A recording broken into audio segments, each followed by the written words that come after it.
Dallas Famous podcast is supported by the Mullen & Mullen Music Project. The Music Project was created by Mullen & Mullen Injury Law Firm to champion the independent music scene in North Texas.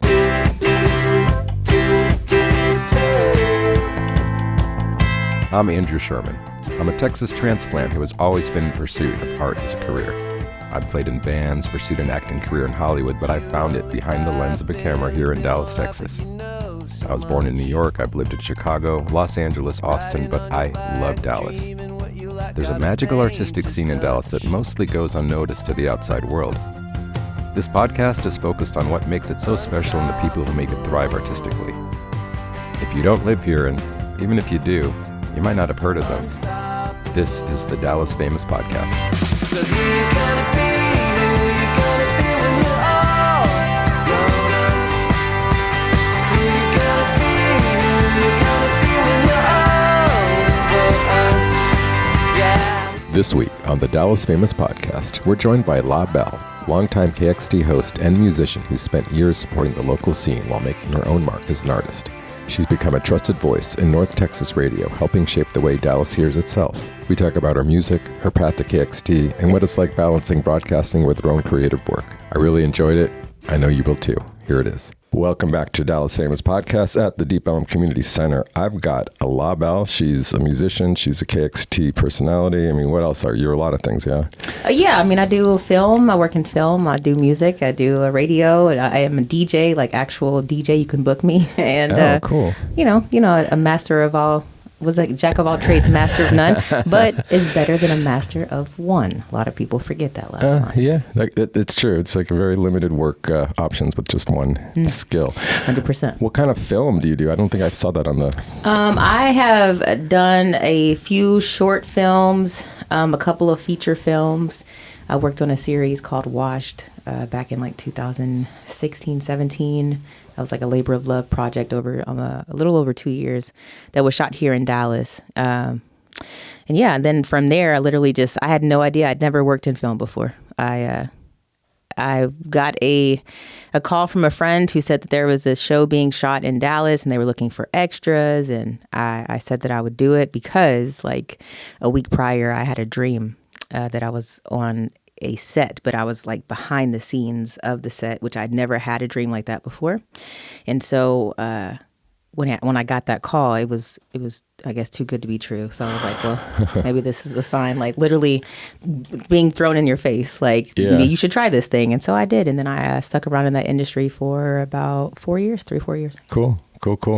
I mean, not to sidetrack, but I'm learning about how this is going to be a mecca for film here. Like, yes, it's like becoming. It's coming. Yeah, it's definitely exciting. coming. It's one of You've got, you had LA for a long time, and then Atlanta came into the picture, and now Dallas is slowly but surely becoming that for music too. Music production.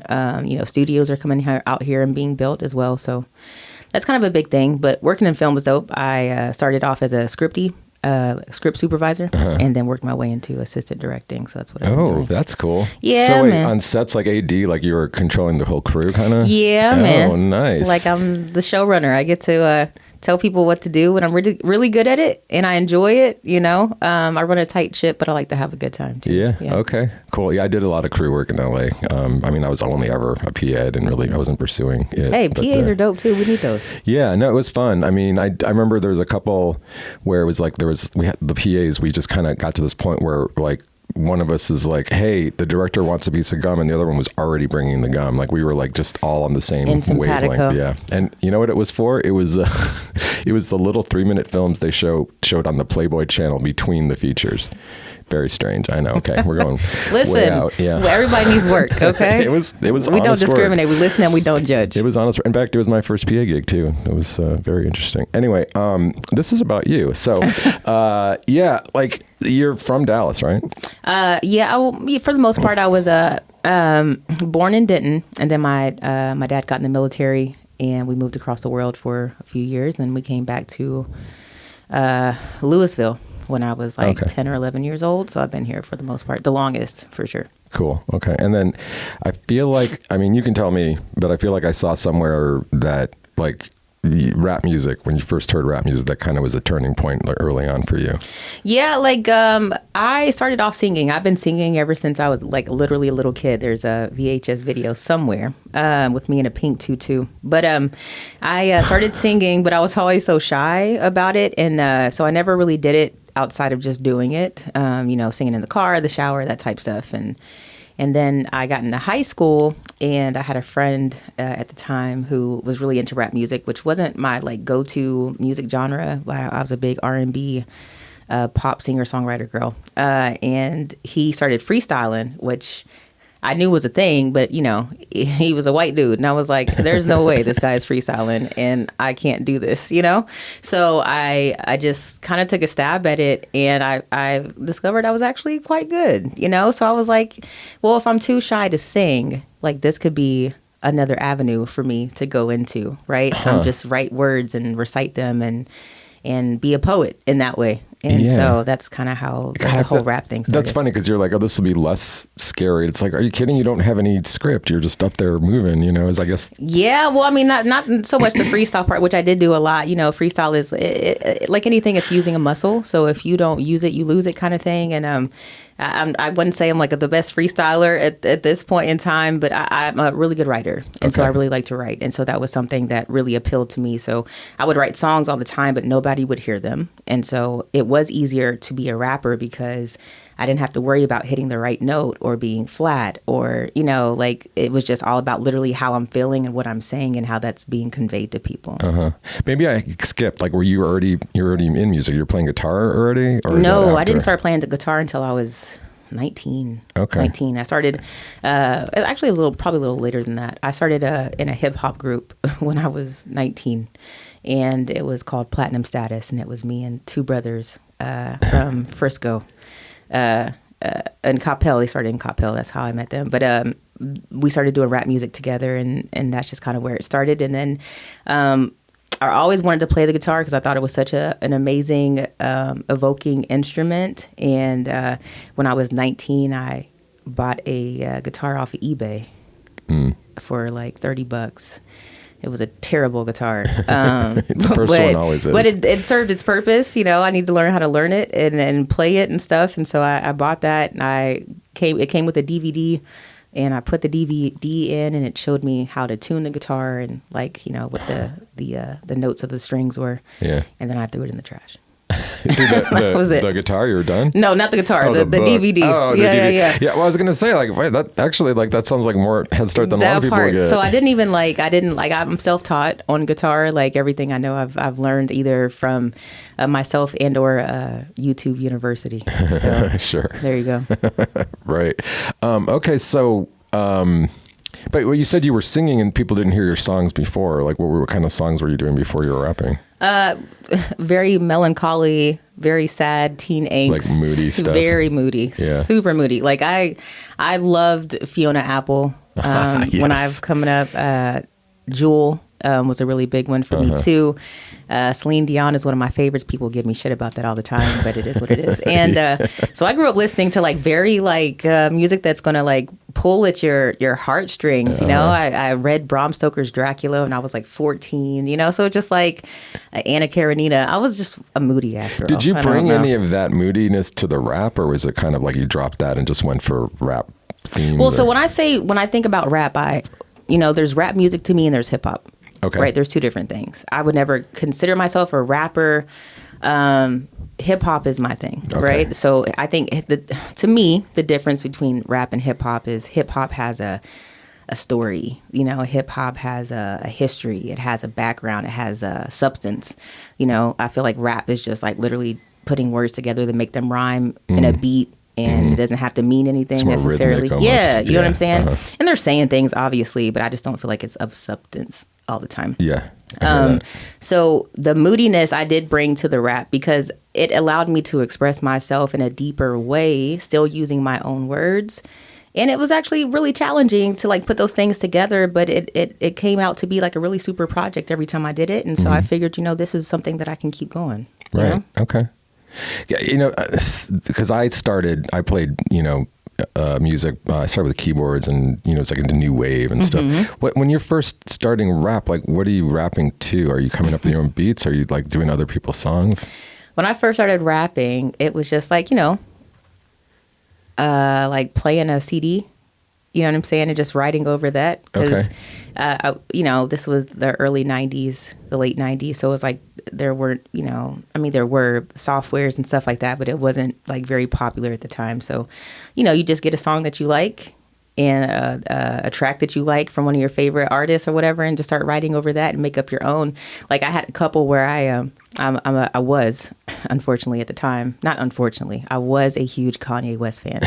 And, I still love Kanye for everything that he did after my Dark Twisted Fantasy. I got lost, but I would take that like the song Power that he has, and I just like started writing over that with my own lyrics. You know what I'm saying? Making my own covers of that stuff, and that was like the what is it called? Like the basis, like the founding steps of like me learning how to rap. You know what I'm saying? Just making some beats or getting a computer in a garage band and just making a trash beat and like rapping over it, Totally. Yeah, that's cool. I think I used to write lyrics with the Grateful Dead on in the background. See, there you go. Now you know what I'm talking about. Yeah, I know exactly what you're talking about. So then you're doing the rap and then you teach yourself guitar. Like, what do you do with that? Like, how long does that take you to feel comfortable to do that in public or write like songs that you're proud of? Or that's a good question. Me and guitar have a sordid love history, so to speak. I did buy a guitar. I started learning how to play it. I played it within my group for a very short time. The rapper Platinum. Yes, Platinum status. That was in our later years. We were together for a few years, and we all had a music background. And so one of the brothers played saxophone. So he would bring the sax and I would bring my guitar, and we...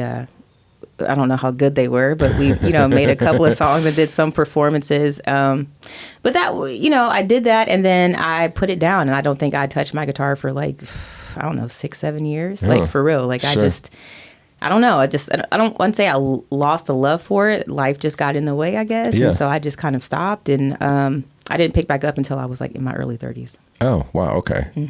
At this point, is college happening somewhere? No college. Okay. No, I went to community college. Yeah. I didn't graduate. Yeah. Apparently, according to my counselor at the time, I could have like 3 degrees by now with all the credits I have. But yeah, no degree. Okay. No judgment. Just trying to get the story together. Yeah, for sure. Yeah. Okay. So, and then so this whole time you're in Louisville, and then when do you kind of transition more to the city, or did you move to Dallas at some point in there? Nope, never moved to Dallas. Okay. I stayed in Dallas enough to not have to be there, like growing up in Louisville in the late 90s, early 2000s, there wasn't a whole lot to do. So when I became of age to like hang out and like go places with friends, like I was in Dallas on a regular basis. So no need for me to like live here. Sure. I was here like every weekend, Thursday, Friday, Saturday, Sunday. So yeah. I mean, actually, it's cool to be able to escape. Man, and go back home. And that's the thing. I don't live in Dallas now. Even I live in the suburbs in Coppell, and it's very quiet, and I like it that way. Mm-hmm, yeah. Mm-hmm. So you put the guitar down. What were you doing during that period of time? I was still doing music. Mm-hmm. I just wasn't using an instrument. I was just doing, tracks and rapping and doing the hip hop thing. Performing live? Yes. Okay. Doing a lot of performances. At the time, it felt like it was a little easier in the early 2000s for hip hop for some reason. I'm not really sure why, like what the difference is between now and then, but it made it a lot easier. Like I did a lot of open mics. I did a couple of shows where, that was more of a welcomed thing. And maybe because the genre of, or the blend rather of like hip hop and rap has kind of taken on its own identity. It's associated with something different than art in some ways. I think making people a little less open to like wanting to have showcases for that type of stuff. That hasn't gone away a little bit, or it feels like as far as people like having a lot of accepting it as art. I think it just kind of depends on what art you're talking about. Okay. You know what I'm saying? It's the art of music. It's the art of entertainment, the art of words. Like, you know what I'm saying? And I don't know. I think, the whole thing about rap, if you wrap it in one bubble, is it's kind of got a little bit of a cloud over it. Just a little bit. Yeah. Okay. Sure. When you were coming to Dallas at that time, where were you going? What were the clubs you were hanging out at? Oh man, I was hanging out in Deep Ellum quite a bit. None of the clubs that I was going to are here anymore. Yeah. You know, all those are gone. Deep Ellum used to be a really cool place to like come and cruise. You know what I'm saying? Like when cruising was a real life thing, just getting in the car with your friends and just riding up and down the strip. So I don't think I can remember any. I can't remember any of them. I'm not gonna lie So to you. you're basically just here to hang out in the vibe. I was outside. If you know, a friend asked me once, like you should like write down every venue you've ever played at. No, I couldn't do it. I couldn't do it. Yeah. There's hundreds. Like literally between, you know, me being a teenager, you know, at 19, 20 and performing in Dallas and Deep Ellum and now what I've done so far, like there's no way. Yeah. What came next? I mean, did you evolve into the guitar music, or I mean, like, to help us understand how that transition happened, or how that you added that into the mix? Well, what happened was I was so nervous about singing that I think I just shied away from it. And so in my head, it's like, okay, I could be the rapping guitarist, but I can also sing, and I enjoy singing. And that's what I bought this guitar for. So at some point, it was just me taking the initiative to, you know, put voice to my guitar. And once I did that, I can easily incorporate both of those elements, but I enjoy singing, and I had an instrument to be able to support me now in doing that. And so I think that was kind of like the new like elevation of La Belle becoming who I am now. A lot of people just know me for that because that's a lot of what I do now. But still, I mean, a lot of the songs that you can hear me on streaming platforms about are all hip hop, you know, for the most part. So it's just, if you catch me in a show outside, you know, it's typically playing with my guitar. You know, if I get to write some stuff in a studio, it's a little bit more hip hop based. And, you know, I try to marry those when I can. Well, yeah, that's what I was going to ask you. Like, how much, like, if I'm going to go to your residency, where's your residency? You still have the residency? At the Magnolia. Yeah, the Magnolia. If I go to the residency, am I going to get just singing, or is there going to be a little bit of hip hop in there? Or how's that going to go? You will get there. I do play some original songs. And again, those original tracks are, you know, a good mix of both. You know, songs like Rosie, We Could Be, therapy sessions, all that stuff. Like that's, you know, me singing the hook and rapping, you know, the verses or vice versa. So it's just like you do get some of that in the show. Okay. For sure. I do want to embarrass you for a second to say that my wife and me were listening to you, and we listened to a couple different, because we heard one where you're singing, one where you're, maybe more than one. And she was like, who's this?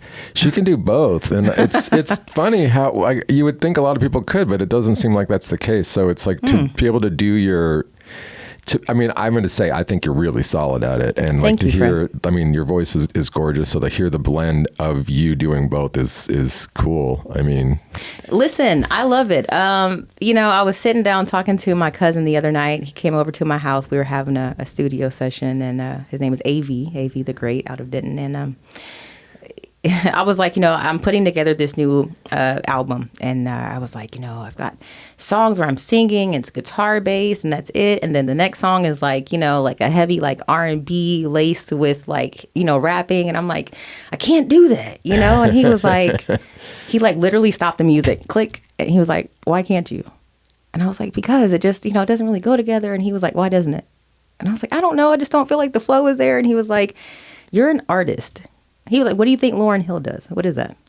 Her whole album was singing and rapping and going between those two things. And he was like, you're not a rapper. You're not a singer. You're an artist. You can do whatever the hell you want to do, you know? And then hit play again, and we started back at it. And I'm like, damn.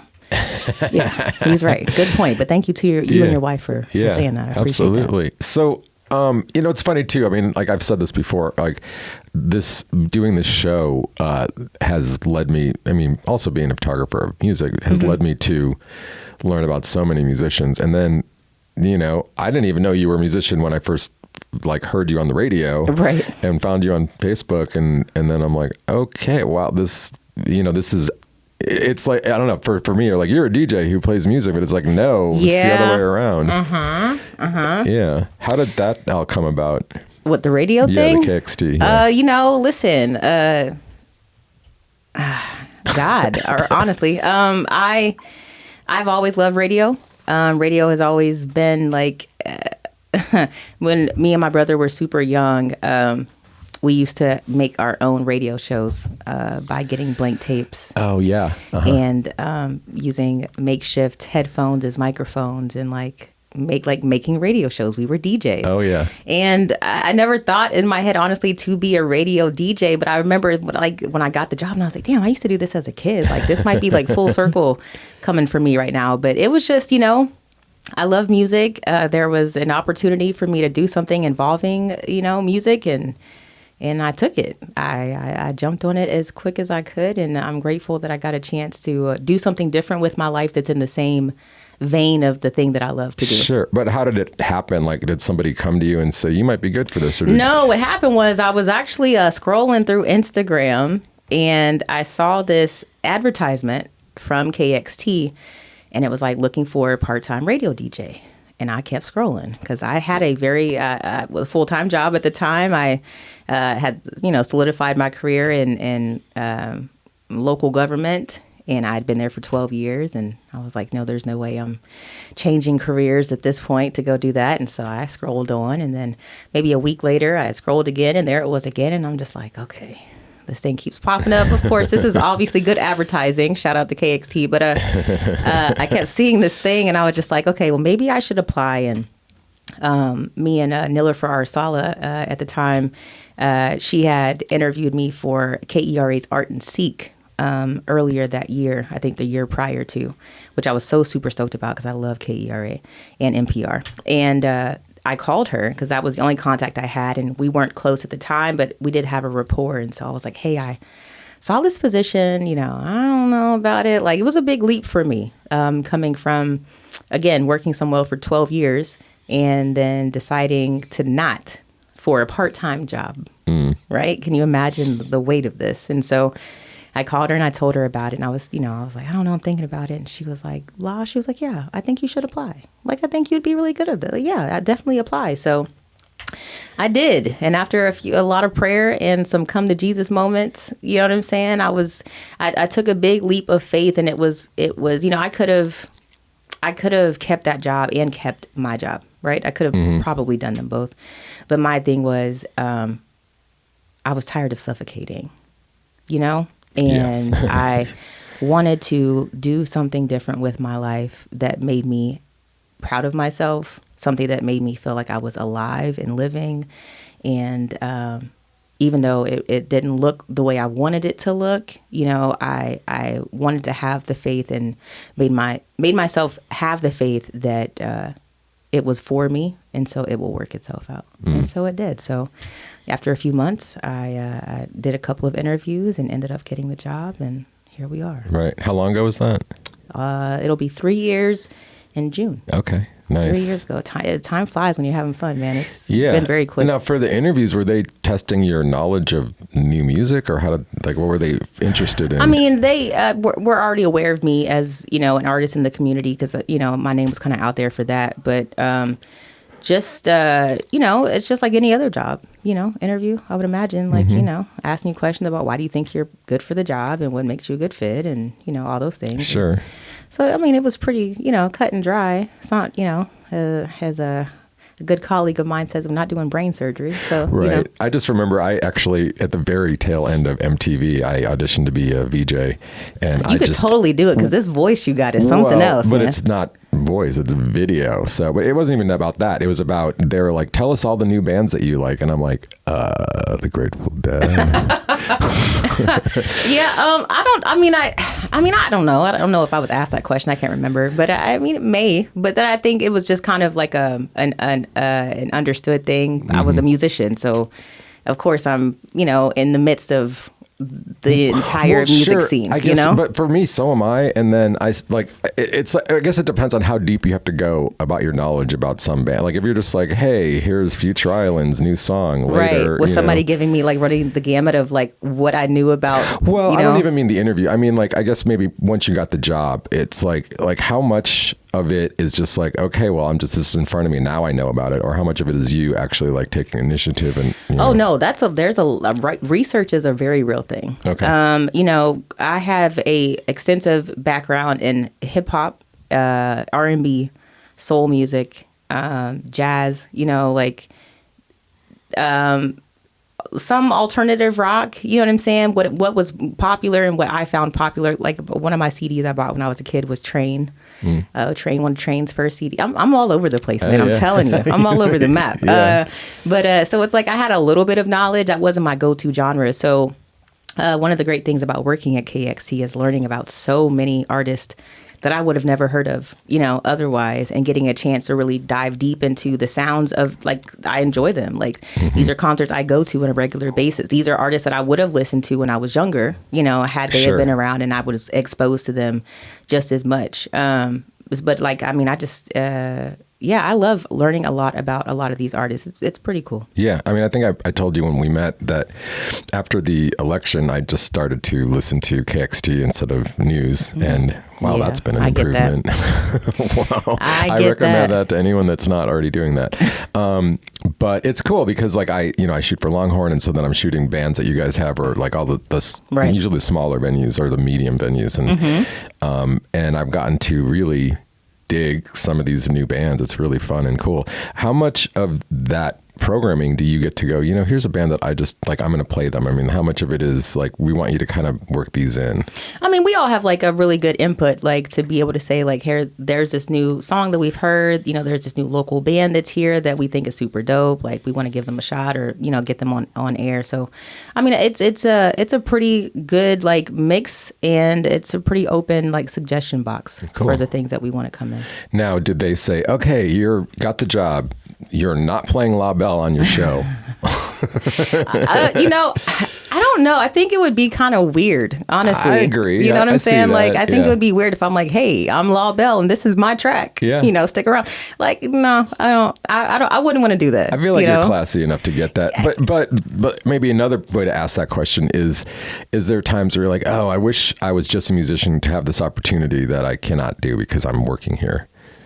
I mean, I can't say that because I've done some events with KXT, but while working at KXT. Oh, okay, so it's not like they don't have a hard line of like. No, I mean, I think within like relevance, you know what I'm saying? Like I played at the State Fair a couple years ago, so cool. They were doing the KXT Summer Concert Series, and I was a part of that. I don't fit for everything. Sure. I'm not relevant for everything. So there are other artists out here, who deserve those slots and those opportunities, and happy to give them because they deserve that. When it works, it works, and when it doesn't, it doesn't. So you basically just hit up Waffles to play on her show? No, man. Actually, Waffles does that on her own, which I appreciate. If you ever hear Waffles play me, it's not because I suggested it. I was kidding. I didn't even know she did play. She did. Well, she did for I think it was Black History Month, and I think maybe Women's History Month because she did a whole North Texas playlist, and I got on it, and she texted me, and she was like, "Hey, I just let you know you're my play." I'm like, "Oh my God, that's so cool!" Yeah. Like I don't expect things like that. Sure, you know what I'm saying? Sure. Like if it's there, it's there. But I mean, there is some good music that should be heard. So I'm not mad at it. Yeah, that was one of my favorite things when I first moved here, to be in the car and be like, "Oh, there's my friends on the radio. There's there are," like it was it's so cool. Like living in LA was really not cool. really a thing. Really?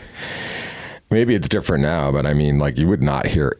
Well, local bands in LA. I mean, like, There's so many. huge bands are local. Right. It's not the same thing, but I mean, no, you would not hear like, I'm trying to think of an example. Like you wouldn't hear Remy Riley. Heard that. Kind of and that's what I love about KXT, man. There have been so many I literally have a playlist on my phone that says KXT Discoveries where like if I hear a new artist that's here local or wherever, I'm just like, I'm adding that to my playlist and now I'm going to go to a show because I enjoyed this so much and they're right here, like I love supporting that. And I love, being in a place where I can do that. You know what I'm saying? It's cool. Yeah, no, I almost feel like that's part of the whole overall coolness of Dallas is that it's not a closed city. It's not like full of gatekeepers. Like if you're a good enough artist, you will get your time. It's like it's the coolest thing about it. And KXT is exactly that to me. I mean, you get a mix of national acts, geared. I feel like it's a Texas like slant, but it's cool because it's like I don't feel like anyone gets overplayed. It's like a nice mix. Yeah, for sure. So, I would agree. And for me, when I'm shooting, a lot of times I can't really pay attention. And so like I shot Future Islands, I already brought them up. And I don't remember. I remember thinking they were cool. And now that song, I just can't get out of my head. It's With the tower? Yeah. Yeah, man. It's a great song. And it's It is a really good I wonder song. if I heard it or not live, you know? Yeah. Did I read this right? That you had a song called Groove Theory that had Grammy consideration? Is that? Yeah. Is it Crazy. Is it nominated? Is it? No, it's just consideration. Okay. Listen, and I didn't even post about that. And my friend Neil, me and Neil are, Neil is my buddy. And she was like, why aren't you telling people about this? And I was like, I don't know. Like, I don't know. Like, it's just, I was working with, I met a producer through some female platform. I don't know what she is, or she is empowerment or something like that. And she reached out to me and asked me if I would be interested in getting on a track. And she was a producer and an engineer. And I was like, I mean, yeah, okay. Send me the track. Let me see what it sounds like. If I can do anything with it, I'll, send it back to you. And so I did. And then she put it out. It got a lot of love on Spotify streaming platforms, which I thought was interesting. And it's not, in my opinion, not my best work. But then, I saw her post online that she had submitted it for Grammy consideration. And I don't know what that means. She sent it in, like they looked at it. This has been noted for Grammy consideration or something. But, I still, it's a cool title to Sure. add to your resume. Yeah. No, that's really cool. I mean, Grammy considered track that I've never really pushed, I don't think. I think I may have posted it once or twice because it was just for me, I didn't know, you don't know what everything is going to be. You know what I'm saying? When you make it, there are a lot of people who make songs and they're like, I had no idea that was the hit. That was the song, of all the songs I've made, that was the one that got, Sure. So it's just it's nice to have under your belt, or at least a very cool, party conversation. Yeah. I mean, it's cool. That is, I feel like there's more and more chatter in Dallas with the Grammy stuff. For sure. I know that we're officially something now. I can't remember. There's On the map. Yeah, where I don't know. They had a Grammy party here. I remember. I don't know because Did they? Yeah, they did. I wasn't invited either. So well, there you go. I knew about it. I Maybe know they next invited time. Post Malone, but he didn't show up either. Oh, well, he's probably at Cane's. Yeah, probably. He's having chicken. Hanging out, man.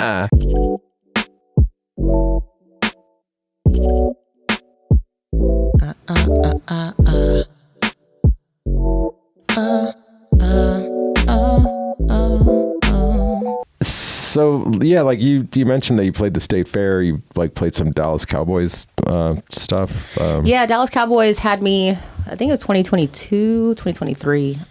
They were putting on their first. I think it was their first Juneteenth event at the Cowboys Stadium, and I got to play in the Miller Lite stage or the Bud Light stage or something that they have out there. The beer stage.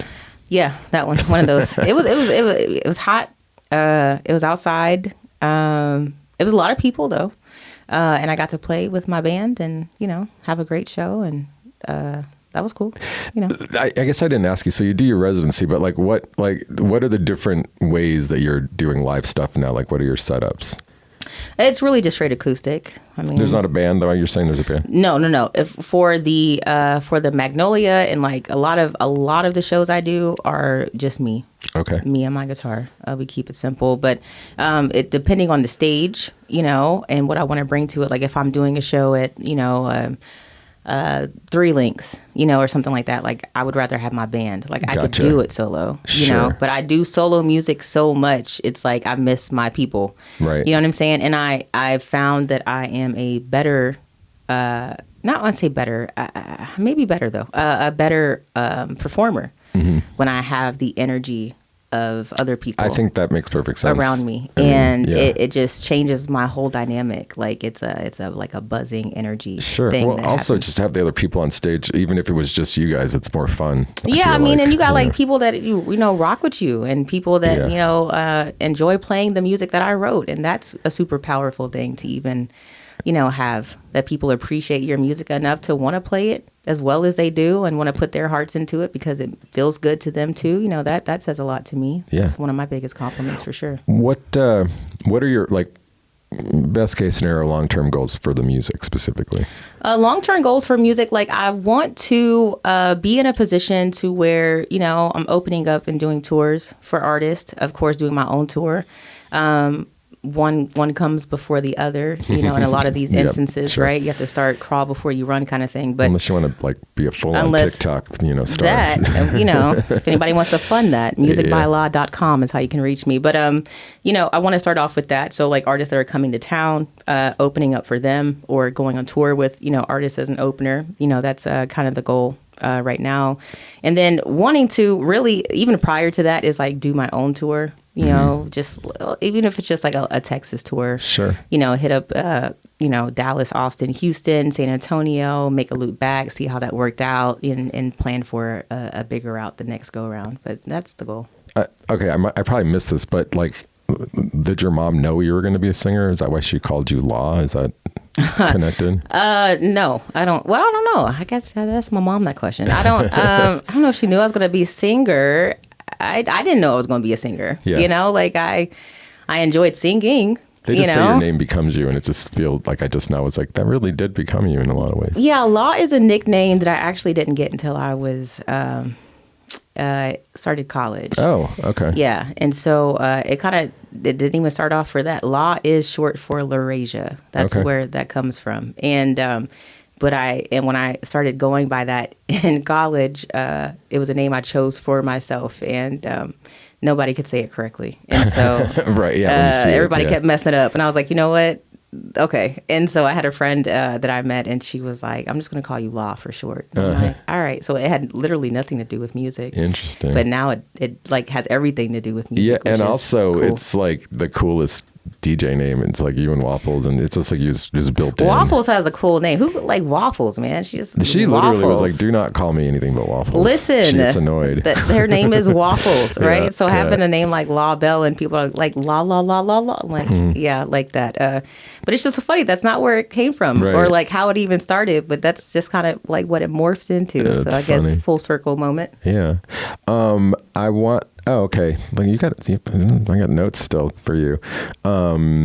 Change maker, being recognized as a change maker by NBC. Yeah. What is that? What is it? Yeah. What is a change maker? Like, why did they think of that of you? Why did they give it to you? I don't know. I think, obviously nothing happens by chance. I don't think. I'll say this. I wrote a song called Floyd's Song. And Okay, yeah, for George Floyd. it was for George Floyd, and everybody liked George Sure, Floyd. okay. And so I wrote that song, and I was recognized by WFAA for that during Black History Month. I think it was in 2020, 2021.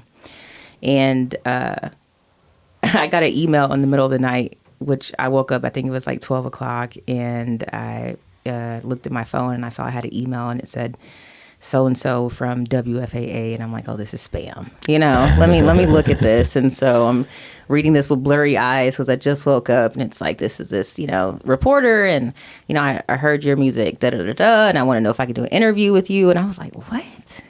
So I responded back, of course, immediately, and then he hit me back. And so I did a little segment on WFAA that year for Floyd's Song in conjunction with, like, the Black history of the Freeman being open and as a longstanding Black establishment for, like, Black artists and stuff like that. And so that, I think, kind of put me on the map. And then that same reporter also, he moved over to NBC and reached out to me for this segment that they were doing called NBC Changemakers. And he was like, I think you'd really be perfect for this segment. He was like, I still see what you're doing and, all these things. And so they called me in and asked me if I'd do an interview. And that's just kind of how we got there. That's cool. I mean, a lot of things in life, like my life is amazing in a lot of ways. It really is. And there have been a lot of opportunities that I've gotten that I couldn't have even asked to search for. I wouldn't even know where to look if I wanted to, and then these opportunities come to you. And so I just, I hope that that's just maybe an incentive or maybe an acknowledgement that I'm like walking in my purpose and doing all the right things. And as long as I keep doing that, then those opportunities will continue to come to me. Yeah, that's beautiful. Yeah.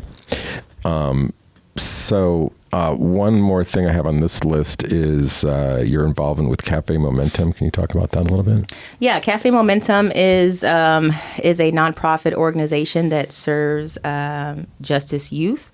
It takes in these children from circumstances and allows them to come in. It teaches them how to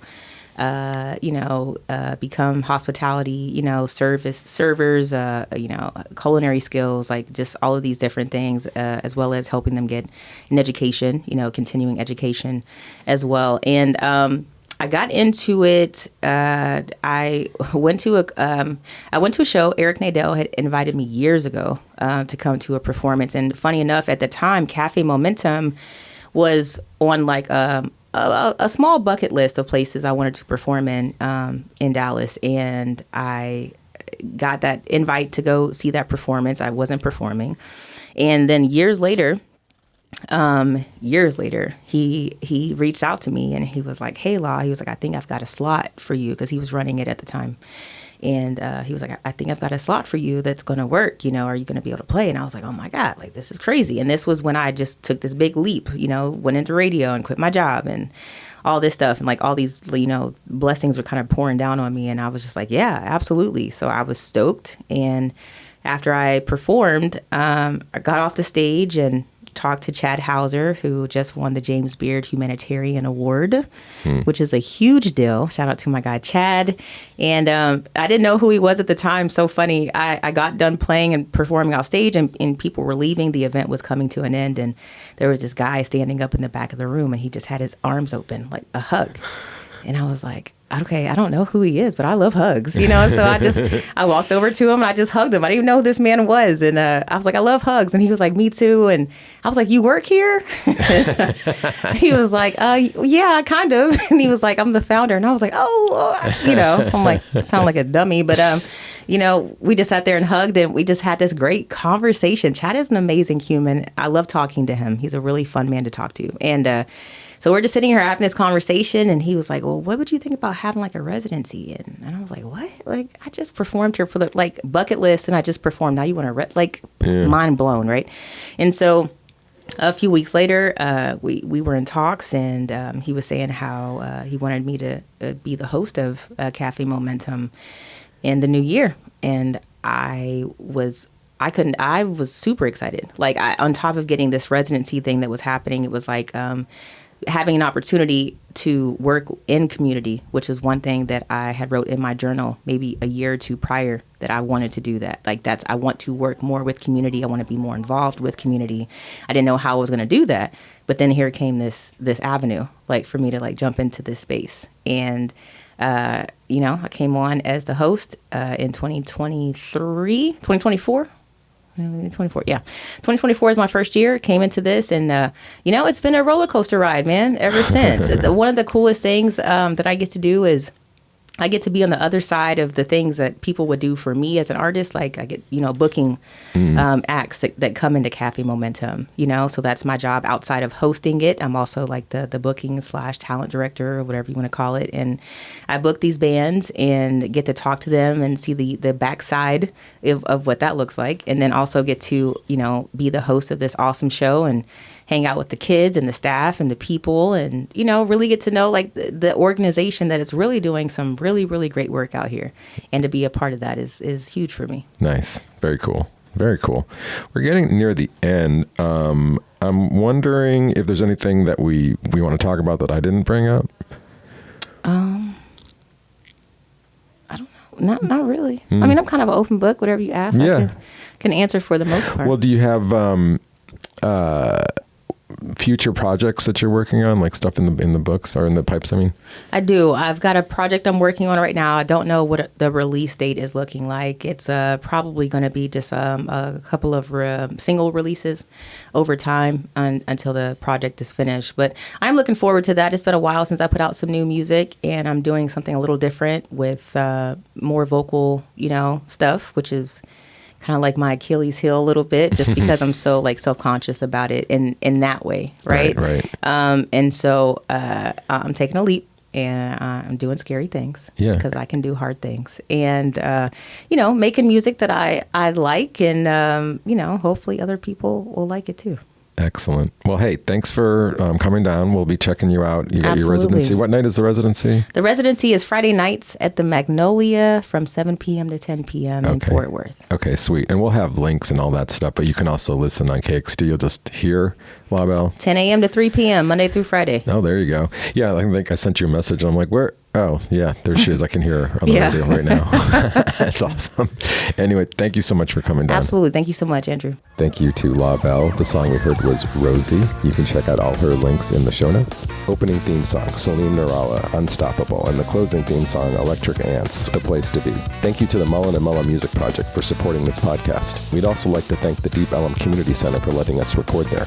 You can catch the Dallas Famous podcast every Sunday at 1 o'clock on Deep Ellum Radio, and then Wednesday on all the podcast platforms. Please like, subscribe, enjoy, share, all the good things. We'll see you next time.